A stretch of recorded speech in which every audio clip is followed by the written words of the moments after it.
Hello and welcome everyone to the Week 1 roundup of the National League Championship 2025 season. I'm Blair Warner, and joining me as per usual is Danny Milner. Today we'll be going over the Week 1 fixtures and results, and then do a preview of the upcoming Round 2. So yeah, we'll get into it. Opening up, Miramar Rangers Auckland FC reserves. A very much depleted Auckland FC reserves at that. Miramar Rangers, just a better team really. Nothing much else to say. It proved why they were, right on Wellington Olympics' tail all season in Central League. No under 20 internationals, no under 17 internationals. Players away with the first team in Australia as well. So can't really expect much more from the Auckland FC lads. It's a straightforward result, really. 3-0. I mean, it probably flattered Auckland FC a little bit. You can see Miramar Rangers really hot after their winter season. Martin Bruno, obviously, with a goal, John Lamb, and obviously one from a set piece as well, which will really please Cole Herbert and his team. Yeah. What was it? 4 wingers, centre mid at centre back, and a centre back at right back for Auckland. So I think it's something of a write-off for them. Like, they're not able to qualify for the grand final anyway, so it's, it is what it is. Sam Lack did look promising, though, in his first outing. Got a couple of good shots away, and I'm hoping to see more of that in the coming season. I mean, obviously, like, me and you were at a charity game this weekend, and we saw the lineup, and we just looked at each other and been like, we have no idea what formation they're going to play. Yeah. We were just dumbfounded. Yeah, I was theorising a 3-4-3, like Mitchell as a central centre back, just stepping forward, and it was just Mitchell centre back, Ranui right back, she'll be right. Yeah, Van Fitzharris also made his debut off the bench. Aston Burns looked decent, but again, it was a very depleted squad. Didn't really expect too much of them in that game.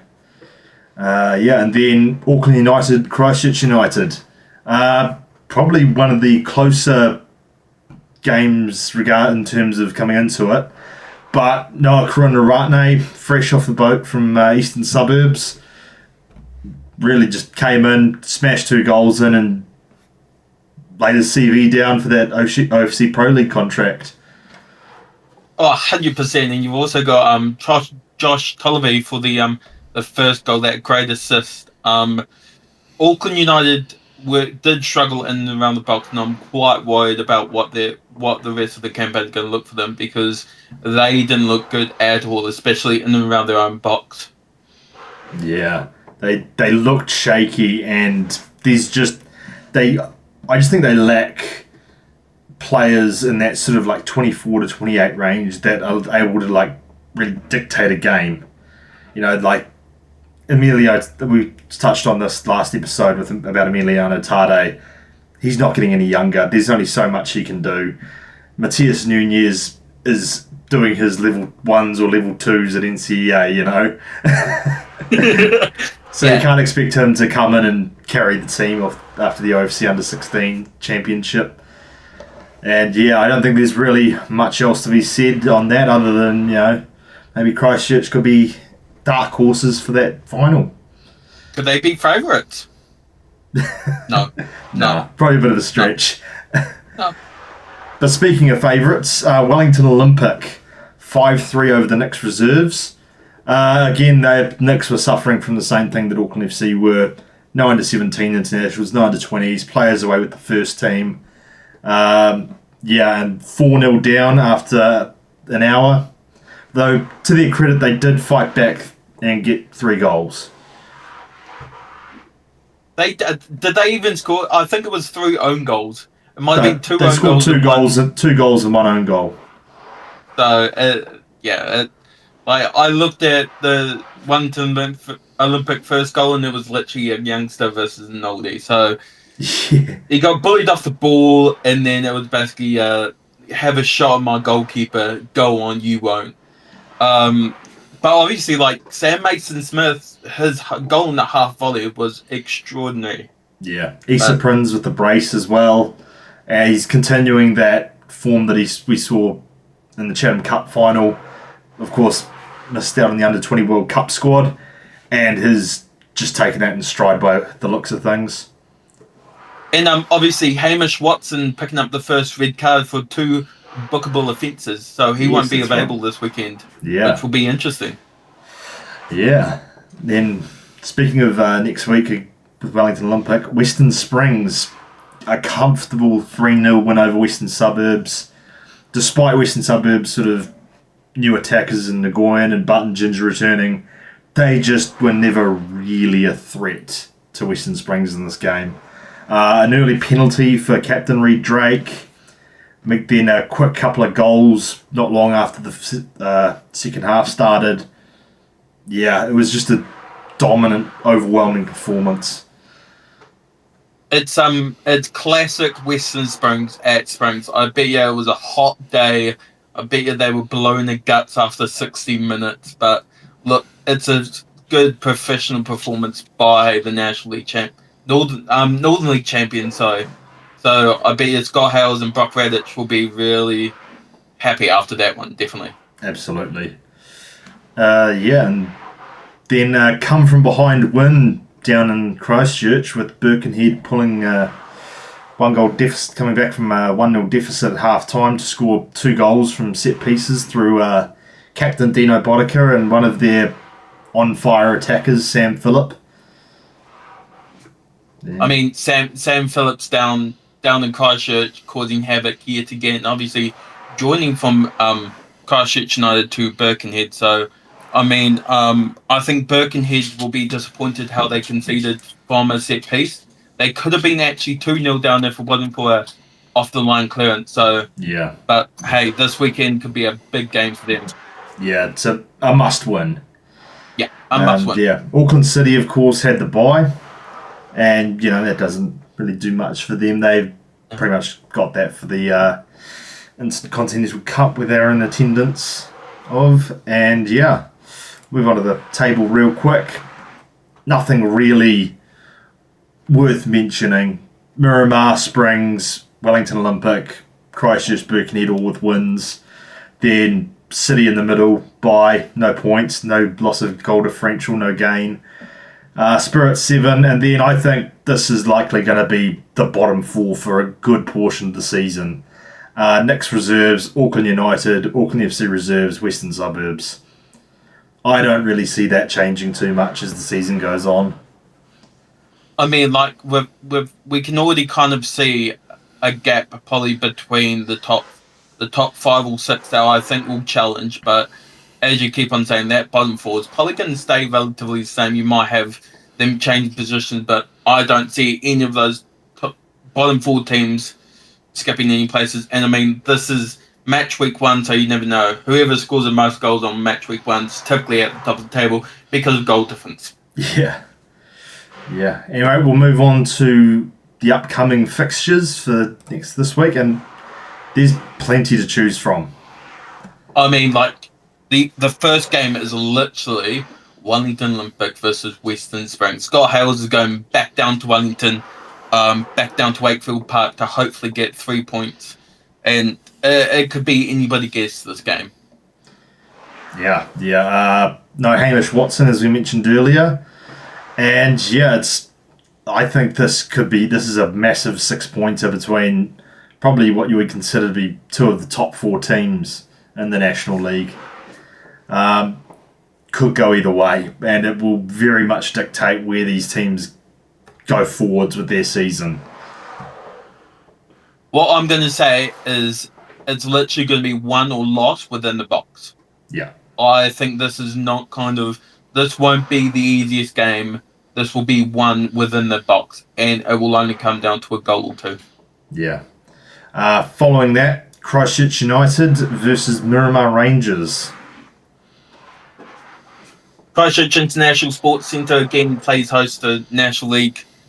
Obviously, this is 2 p.m. This is all leading up to the big game for the weekend, especially between me and Blair. 2 teams coming off wins, 2 teams coming off clean sheets. This is, again, anyone's game, but I do think Christchurch United will win this. Yeah, I think Noah Karunaratne has shown how big of an addition he's been to that team, and I think he could be be that edge that Christchurch United have been looking for. I mean, we've seen Noah Kay this whole year for Eastern Suburbs doing it for them in the winter, and then he's travelled down south and he's doing it again for Christchurch. So he is putting his hand up to the new coach Rob, who's coaching the AFC Pro League team, and being like, "Give me a contract. I need it. I want it."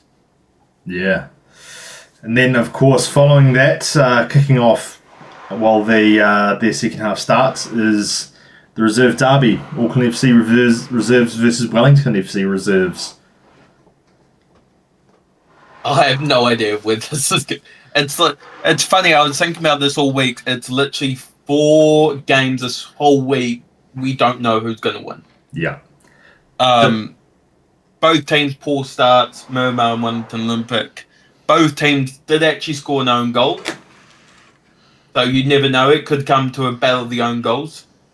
Obviously, Auckland FC are making this a family day and hoping to get a number of people down there. So it'll be interesting to see how big the crowd is. Obviously, this is at Fred Taylor Park in Whenuapai.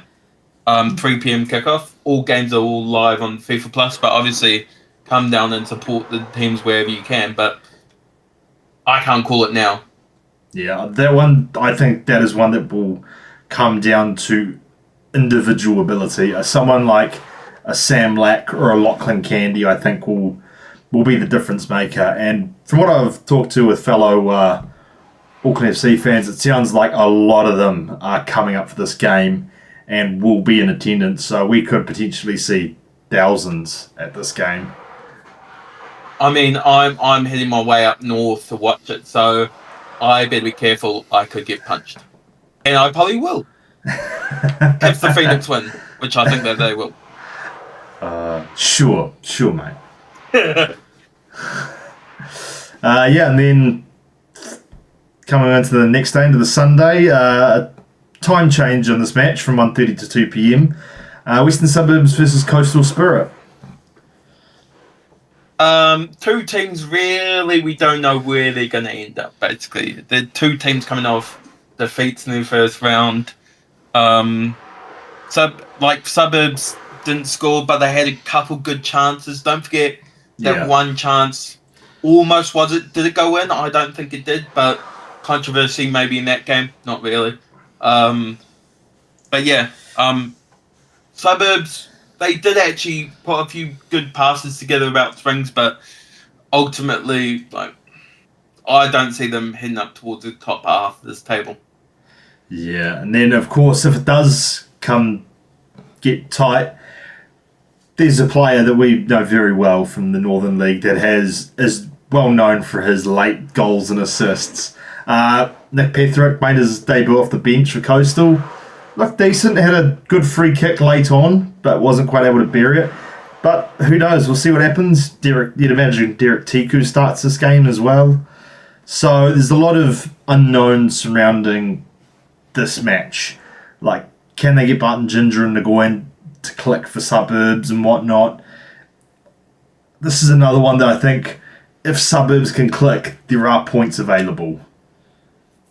Oh yeah, and I'm sure both coaches would be eyeing this one up to get them off the mark. But yeah, anyone's game. Yeah. And then following that at 4 p.m, Birkenhead versus Auckland City, the grand final replay. Yeah, this one is one to watch on Sunday. I bet you that. Obviously, Auckland City won this 2-1, won the grand final 2-1. So it'll be interesting. This is at Shepherds Park at 4 p.m. Birkenhead, good in round 1. They'll obviously be a little bit disappointed of how they conceded, but trust me. No Donkers, no Susky in attack as well. Just Sam Phillip, basically. Sam Phillip, yeah. Auckland coming off the Intercontinental Cup, coming from Egypt, so they've had a good week off. It'll be interesting to see where they are and what kind of match fitness that they're in, but I bet you they're ready to go, especially against old rivals like Birkenhead United. Yeah, and of course Auckland United That leaves Auckland United with a bye. And they'll have a good opportunity here to sort of get back, reassess things. They've gone from a 6-1 win to the 6-1 loss to the Auckland FC reserves to a 2-0 loss to Christchurch United. Now's the time for them to go back to the drawing board and figure something out coming into the week after next. Well, they're also missing their head coach Jose Figueira with the under 20, so he'll be wanting to try and improve them while he's overseas. But yeah, Auckland United need to find this week and use it properly to get them kick started again. Yeah, definitely. So much on this week. Going to be tough to pick what to watch, frankly. And then on top of that, you also have the Under 20 World Cup, New Zealand versus Japan, 12 p.m. on Saturday as well. So it could be a good little warm up into the reserves derby. There's tons of games, like so many games on. It's hard to keep watch of just one game. Yeah, so much good football. They were. The under 20s were quite good. The week just gone, maybe a weak midfield, maybe need to work properly on that, but it'll be hard to tell where things go from there. But hopefully they make it through the group. Yeah. I think that pretty much wraps us up for the evening, and thank you everyone who tuned in. We'll be back again next week to cover the reserves derby, the grand final replay, Springs versus Olympic and whatnot.